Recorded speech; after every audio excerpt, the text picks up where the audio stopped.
Well, turning back now to the failure of Silicon Valley Bank, which opens a new threat to the health of community, mid-size, and regional banks as a fundamental shift may be on the horizon for the American banking system. Here to break it all down is Kevin Greene, Tassat Chairman and CEO. And this is something that Janet Yellen talked about this morning as well. Kevin, thanks for coming in. The Treasury, I almost said the Fed, thinking of her old position, that the Treasury stands ready to support these kinds of banks. You just wrote an op-ed recently on this very topic. And this is something that's been discussed a lot, that all these deposits are now going to flow to the big banks. What is the risk here? The risk is that the trend that you described continues. The current shakeup has created a lot of doubts about small and regional banks, and it would be a tragedy if those banks went away. We're really at a crossroads here in the banking industry, which is that is our model for the future increasing dominance by a handful of banks, what I call the European model. Mm-hmm. That model's been proven not to be good in terms of productivity, economic growth, and innovation. Or can we preserve what's been the strength of the U.S. economy, which is small and medium-sized banks operating in local communities, close to small businesses, close to small borrowers, able to serve them well. And calling into question those banks is really problematic.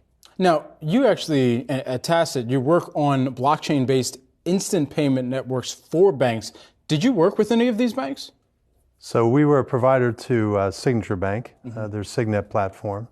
Our platform, look, the way the world works right now is that B2B payments are moving towards real-time, around-the-clock infrastructure.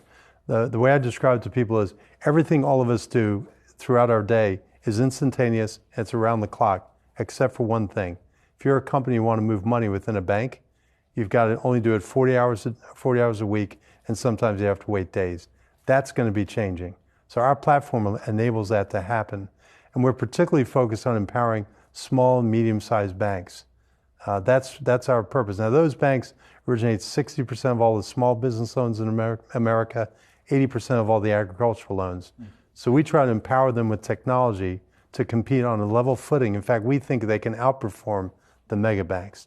And without that technology, it would be difficult for them to do that. So how many small and mid-sized banks are you working with right now? And I'll hold my next question until you answer that. Go ahead. So we're right now empowered in several banks currently. We've got a working group of about 50 banks, a pipeline of about 70 banks. So we're still relatively early in our process. But what we're seeing is that when those banks actually provide this capability to their customers, so think about most customers, they can only operate 40 hours a day. It breaks down regularly. Our platform operates around the clock flawlessly. Once those corporations use our platform, they don't go back to doing it the old way. So the beauty for the banks is that their customers love them. Really, they develop deeper relationships. They're providing a service that actually the mega banks can't perform now. And it allows them to grow their client base, their customers, the deposits they've got, and how they interact with those banks. Yeah, I mean, even at a big bank, a wire transfer is a pain to execute. Correct. I guess I would ask, though, yes, we see that there's this perception of trouble at regional banks, but are regional banks really going? Are small and mid-sized banks, is there really a threat to them right now? Well, historically, we've seen a tremendous consolidation of banks, so there really is an issue of how many banks will remain. Secondly, it's a real question in a lot of people's minds, given that you've had pretty significant banks fail. People reasonably asking themselves, is my money safe in a particular bank? That's a real issue. I'm actually very pleased to see that Janet Yellen has said they are trying to do whatever they can to keep those banks that have gotten in trouble preserved and not have them swallowed up by the big banks. Mm-hmm. That's a real positive. It means that she and other policymakers are paying attention to the need to preserve the diversity of the U.S. banking system, which is really important. Given the partnerships that you do have with some of these banks, as you mentioned a moment ago, has there been an interim or material impact to your business right now? What we've seen is actually it's been a positive for us, that I think the banks are starting to realize that technology really does matter, that they really do have to upgrade, that they have to get more competitive. They have to offer their customers more than just deposit your money with me. They've got to offer them added services, added capability, and real-time payments around the clock that are safe and secure is what every corporation is looking for.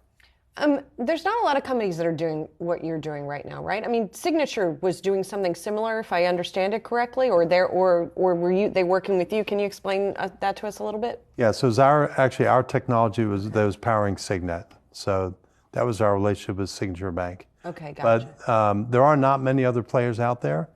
We expect there will be over time, but we've pretty much got a pretty big position right now. We're going to keep growing it. But we expect competition. Well, we'll check back in with you as that develops. Kevin, Great. thanks for being here. Kevin Greene, Tassat Chairman and CEO. Appreciate it. Great.